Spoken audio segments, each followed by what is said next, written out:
After the Punic Wars, the Roman Republic was in a state of decline. The concentration of wealth among a few individuals and the rise of large slave-worked estates replaced small farms. Landless peasants flocked to Rome, where political candidates would buy their votes. The senators, seeing the state as their private domain, became increasingly self-serving. The corruption also spread to the army, with ordinary citizens forming private armies and joining the military as a means of livelihood. These soldiers recognized only the authority of their generals, not the Senate or the law. Two prominent figures emerged during this time: Licinius Crassus, a wealthy and ambitious man, and Gnaeus Pompeius, also known as Pompey, a young and arrogant leader. Both had made names for themselves under Lucius Cornelius Sulla, who became dictator in Rome in 81 BCE. As consuls, Crassus and Pompey displayed their independence from Senate control. Pompey led Roman forces against King Mithridates of Pontus, achieving significant victories and expanding Roman territories. In 60 BCE, Pompey formed an unofficial partnership, the First Triumvirate, with Gaius Julius Caesar and Crassus, solidified by Pompey's marriage to Caesar's daughter, Julia.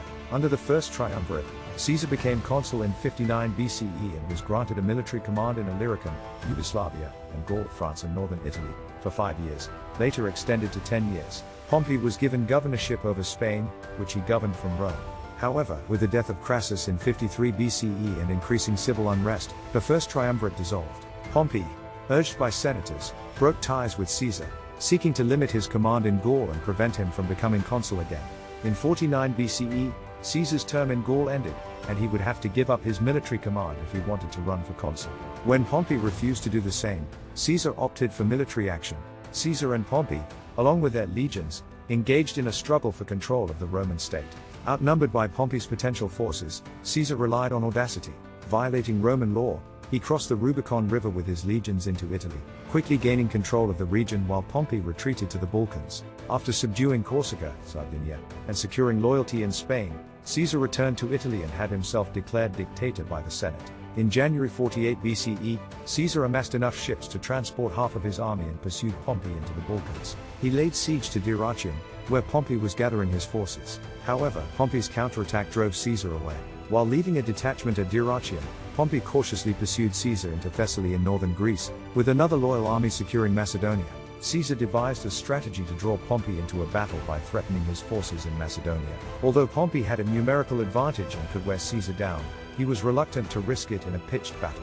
However, his advisors convinced him that the Romans wanted to see Caesar defeated in combat. Pompey and Caesar brought their armies together on the plain of Pharsalus near Cynoscephaly in Thessaly in August 48 BCE. Their camps were situated a few miles apart, adjacent to the Epinius River. Despite daily deployments, both armies would return to their camps without engaging in battle. Caesar gradually moved his forces closer to Pompey's in hopes of provoking an attack. Pompey commanded a formidable force of around 45,000 infantry and 7,000 cavalry, while Caesar had a smaller army of only 22,000 infantry and 1,000 cavalry. Caesar identified his right flank as the weak point, where his cavalry was vastly outnumbered at a ratio of 7-1.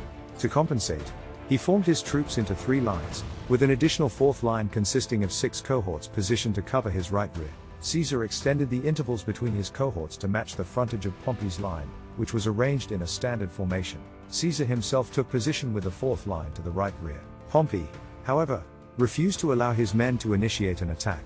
He kept them tightly packed in a compact formation to withstand Caesar's charge. Pompey believed that stationary troops would be less vulnerable to enemy javelins than those in motion. Seizing this opportunity, Caesar ordered an assault on Pompey's stationary force. The men rushed forward, leveling their javelins. Upon realizing that Pompey's troops were not advancing to meet them, Caesar's veterans halted their charge to conserve energy. After a brief pause, they resumed the attack, hurling their javelins and drawing their swords. Pompey's soldiers responded by launching their own javelins before engaging in sword combat. As the infantry clashed, Pompey unleashed his cavalry, supported by archers and slingers, on his left flank to confront Caesar's horsemen.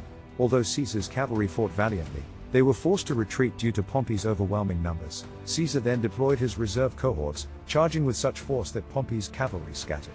This exposed Pompey's archers and slingers, who were swiftly overwhelmed and killed. Caesar, meanwhile, directed his 4th line to attack Pompey's left flank from the rear. Simultaneously, he ordered his previously inactive 3rd line to move forward. This combined assault from the rear and fresh reinforcements caused Pompey's army to flee. Caesar urged his men not to pause for plunder and relentlessly pursued the retreating enemy. Pompey managed to escape with only a few followers, reaching the coast and sailing to Egypt. Caesar's superior military leadership and innovative tactics triumphed over Pompey, who proved capable but lacked the ability to anticipate Caesar's intentions. The Battle of Pharsalus resulted in a significant loss for Pompey, with 15,000 soldiers killed and 24,000 taken as prisoners. In comparison, Caesar suffered fewer casualties, with 230 killed and an estimated 2,000 wounded. Greece and Asia now declared their allegiance to Caesar. In Egypt, Pompey's remaining troops mutinied, leading to his assassination. Caesar then embarked on campaigns in Egypt and Asia Minor, accompanied by the young and captivating Cleopatra, who he confirmed as the Queen of Egypt. Cleopatra bore Caesar a son named Caesarion. After returning to Rome, Caesar swiftly defeated Pompey's sons in North Africa in 46 BCE and Spain in 45 BCE through rapid military campaigns. In 46 BCE, Caesar was appointed dictator for 10 years, marking the end of the Roman Republic.